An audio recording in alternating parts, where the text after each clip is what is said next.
Hello everyone, इस video में हम कक्षा 3 की हिंदी की कार्यपत्रिका नंबर 55A करेंगे। दिनांक है इसकी 26 अगस्त और पाठ्य पुस्तक रिमझिम से आपकी वर्कशीट ली गई है जिसका पाठ है बहादुर बिट्टू।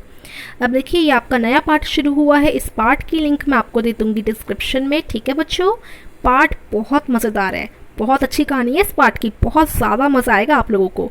और देखो, पाठ ना एनिमेशन में है, यानी कि जैसे आप कार्टून देखते हैं वैसे ही पाठ बनाया गया है, तो आपको इतना मज़ा आएगा, मनोरंजन भी हो जाएगा, साथ साथ आपको चैप्टर भी समझ आ जाएगा और वर्कशीट करने में भी आपको आसानी रहेगी। तो इस बहादुर बिट्टू वाले चैप्टर की लिंक मैं आपको डिस्क्रिप्शन में दे दूँगी। डिस्क्रिप्शन में जाइए और इस चैप्टर को ज़रूर देखिए। ठीक है, और आइए शुरू करते हैं आज की वर्कशीट। नमस्ते प्यारे बच्चों, आशा करते हैं कि आप सभी स्वस्थ और खुश होंगे।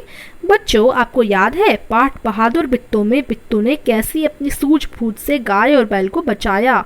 अगर आपको जानना है कि कैसे बचाया तो लिंक डिस्क्रिप्शन में है। बच्चों, यहाँ बैल और गाय पुरुष और स्त्री जाति की ओर इशारा कर रहे हैं। तो आज हम पुरुष और स्त्री जाति के बारे में पढ़ेंगे, पुल्लिंग और स्त्रीलिंग के बारे में जानेंगे। पुल्लिंग का मतलब होता है हम लड़के के लिए या पुरुष के लिए कुछ बोलें तो वो पुल्लिंग हो जाएगा, और स्त्रीलिंग यानी अगर हम स्त्री के लिए बोलें तो वो स्त्रीलिंग हो जाएगा।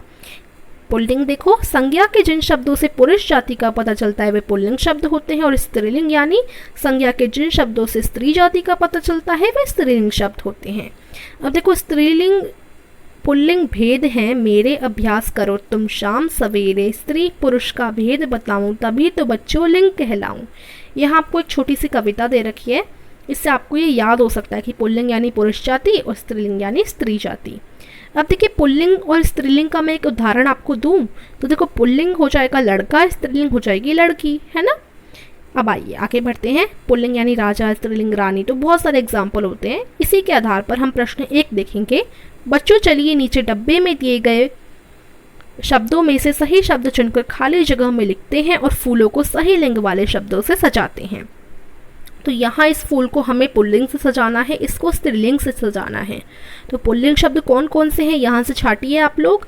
देखिए, छात्र पुल्लिंग हो गया। पहले हम रानी देखते हैं, रानी किस में आ जाएगी? स्त्रीलिंग में आ जाएगी, तो यहाँ रानी हो गया। छात्र पुल्लिंग में आ जाएगा। मोर जो है वो पुल्लिंग में आ जाएगा। पिता भी पुल्लिंग में आ जाएगा। छात्रा स्त्रीलिंग में आ जाएगी। राजा पुल्लिंग में आ जाएगा। माता स्त्रीलिंग में आ जाएंगी और मोरनी भी स्त्रीलिंग में आ जाएगी। ठीक है, अब प्रश्न 2। ओह बच्चों, जल्दबाजी में मैंने सब उल्टा फुल्टा लिख दिया है, चलिए इन्हें ठीक करके दोबारा लिखते हैं। वाक्यों को सही करने के लिए रेखांकित शब्दों के सही रूप को लिखिए। बिट्टू का घोड़ी तेज दौड़ता है, तो यहाँ पर घोड़ी तो बिल्कुल सूट नहीं कर रहा, तेज दौड़ता है ऐसे तो हम बोल नहीं सकते ना। तो यहाँ घोड़ी की जगह क्या हो जाएगा? घोड़ा हो जाएगा। बिट्टू का घोड़ा तेज दौड़ता है। बैल दूध देती है, बैल नहीं होगा, इधर आ जाएगा गाय, गाय दूध देती है। बिट्टू की बात सुनकर शेरनी भाग गया। अब शेरनी भाग गया तो नहीं हो सकता, यहाँ आ जाएगा शेर भाग गया। बिट्टू की बात सुनकर शेर भाग गया। ठीक है, अब प्रश्न 3 देखो। पहचानिए अलग कौन? प्रत्येक पंक्ति में एक शब्द का लिंग अन्य शब्दों से अलग है। चलिए अलग लिंग वाले शब्दों के सामने बादलों में लिखते हैं। देखो, माता, शिक्षिका, नौकरानी, बहन, पिता, बुआ। तो यहाँ देखो, माता स्त्रीलिंग है, शिक्षिका स्त्रीलिंग है, नौकरानी स्त्रीलिंग है, बहन स्त्रीलिंग है और बुआ भी स्त्रीलिंग है। लेकिन इनके बीच में पिता तो पुल्लिंग है, तो पिता शब्द अलग है, तो यहाँ आ जाएगा पिता। उसके बाद मामा, नाना, चाचा, रानी, दादा और काका। तो अब यहाँ पर रानी स्त्रीलिंग है, बाकी सारे आप देखेंगे तो सारे के सारे पुल्लिंग है। मामा, नाना, चाचा, दादा, काका, ये सारे पुल्लिंग है, लेकिन रानी स्त्रीलिंग है, तो ये एक अलग लिंग बीच में आ गया है, तो यहाँ रानी आ जाएगा, ये अलग लिंग है।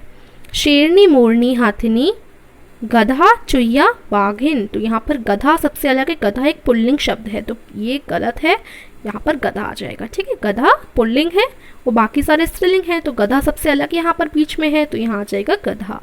ठीक है बच्चों, तो यहीं आपकी वर्कशीट हो जाती है समाप्त। अगर आपको वर्कशीट समझ आई है तो वीडियो को ज़रूर लाइक कीजिएगा, चैनल को सब्सक्राइब कीजिएगा। धन्यवाद।